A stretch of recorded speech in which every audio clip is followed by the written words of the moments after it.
Colorado will let you and your partner marry each other, no officiant required. It will let you grow magic mushrooms in your own closet, and when you move to afterlife, it will even let you skip the casket and become soil instead. This is not a joke, this is just Colorado. Today I'm going through 10 things that are completely legal in Colorado, but could get you fined, arrested, or at least stopped by a police officer, or they are simply not possible in the majority of states. Hi, I'm Ewelina. I moved from Poland to Colorado 25 years ago, and I'm still here.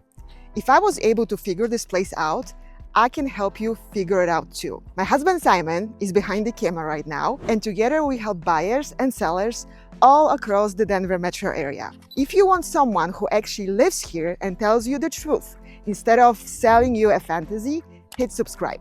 I post new videos on Colorado living every week, and I'm not here to convince you to move. I'm here to help you make the right decision either way. Before I go through the list, one honest disclaimer. I did my own research on all 10 of these, but laws change and rules can depend on your county or update after this video comes out. So please do your own research before you use anything here as an excuse to do or not to do something. I sell houses, I don't practice law, and I don't want to be responsible if you take a video on the internet as legal advice and then it gets you in trouble. All right, let's get into it. Let's start with something that sounds made up, but it's completely real. Number one, in Colorado, you can legally marry yourselves. You still need to get a marriage license and return it, but you don't need a judge, an officiant, or even witnesses. You could say your vows on top of a 14er and sign the paperwork together, just the two of you. A handful of other states allow some version of this, but most of them still require a witness or a specific religious reason. In most of the country, if you try to marry yourselves without an officiant standing there, your marriage simply doesn't count. Because Colorado law does not require human witnesses, many couples use an ink pad to have their dog sign the witness line with a paw print. It's 100% legally recognized by the state. But what if you want to skip the legal paperwork altogether? Well, Colorado has an entirely different loophole that makes it even easier. Number two, in Colorado, you can also have a common law marriage, which means you don't even need a marriage license. You don't apply for anything, you don't pay a fee, and you don't sign a single piece of paper to start. If you live together, agree you are married, and present yourselves to the community as a married couple, like filing joint taxes or introducing each other as spouses, the state considers you 100% legally married. While most states completely banned this years ago, Colorado still keeps it alive. Just remember the catch. While it's completely free to get into a common law marriage, you still need a real official court divorce to get out of it. Okay, enough about getting married.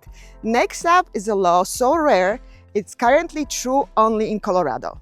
No other state in the country lets you do this. Number three, Colorado is the only state in America where adults 21 and older can grow magic mushrooms at home for personal use and even share them with another adult for free. And if you're wondering what magic mushrooms actually are, there are a specific type of mushroom, also known as plant medicine, that contains psilocybin, a natural compound that causes psychedelic experiences, a shift in perspective, and deep spiritual insights.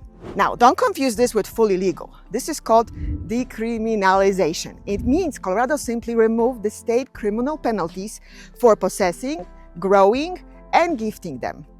You still cannot sell them for money, use them out in public, or drive under the influence.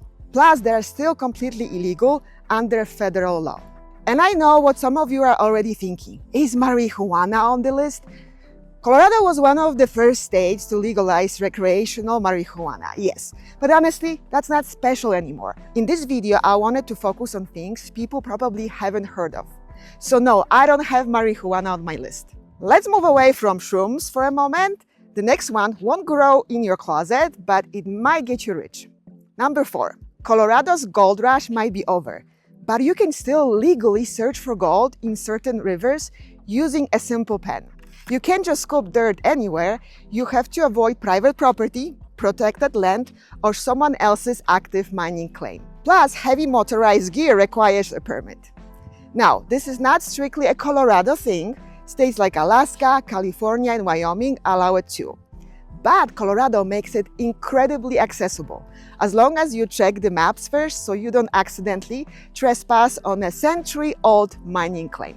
Okay, let's leave gold hunting behind and jump right into the crazy highway traffic. Number 5. In Colorado, a motorcycle can legally move between 2 rows of completely stopped cars. Now, don't picture a sport bike flying down the highway at 80 miles an hour. Squeezing between moving cars is still totally illegal. This law only kicks in when traffic is at complete dead stop and as long as the motorcycle stays under 15 miles per hour. A handful of other states allow some version of this lane filtering rule, but in most of the country, doing this move will instantly get you pulled over, flashed by blue lights, and hit with a massive ticket. But here is the catch. This law might be disappearing soon. Colorado passed this as a temporary trial run. The state is tracking crash data right now, and this law is set to automatically expire in September 2027, unless politicians vote to save it. So if you're a rider, enjoy filtering through traffic while you legally can. Okay, if some of these freedoms are exactly why you're dreaming about a move to Colorado, I put together a free Colorado relocation guide. It walks through what things actually cost, what to expect, and what you should think about before you make the move. The link is in the description, so go grab it. Okay, let's keep going. The next one is about your pets. Number 6. In Colorado, if you see a dog or a cat locked inside a hot car and in real danger, you can legally smash the window to save it. And you are completely protected from being sued or criminally charged. But hold on before you go looking for a rock. You cannot just walk up and smash the glass right away, even with good intentions. To stay protected by the law, you must follow a strict checklist first. You have to confirm the doors are actually locked, make a reasonable effort to find the owner, call 911, and then stay with the animal until help arrives. A number of other states protect Good Samaritans who do this too, but plenty of states still don't. In those places, breaking a stranger's car window, even to save a pet, can get you hit with a malicious property damage charge, and you could end up paying hundreds of dollars out of pocket for the window you broke. Other states allow only police officers, firefighters, or animal control to enter the car. Okay, let's move on, and this one is crazy the first time you hear it. Number 7. In Colorado, if a wild animal like a deer or an elk gets accidentally hit and killed by a car, you can legally take it home for food. But there is a strict rule for this. You cannot hit an animal on purpose, and you can't just throw a giant deer into your truck and drive away. To do this legally, you have to report it immediately and get a quick permit from Colorado Parks and Wildlife. A few other states allow this too, but in most of the country, driving off with a dead deer you found on the road is a big crime. If the police catch you, you could end up paying huge fines. Here is one that surprises people who did not grow up out west. Number 8. Colorado has a lot of public land where you can camp completely for free without booking a campground. This is called dispersed camping.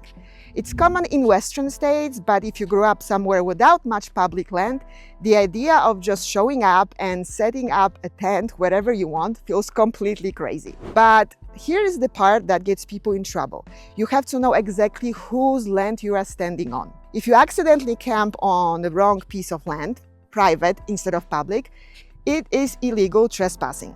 And trust me, some property owners in Colorado take their land very seriously. So always check your maps first.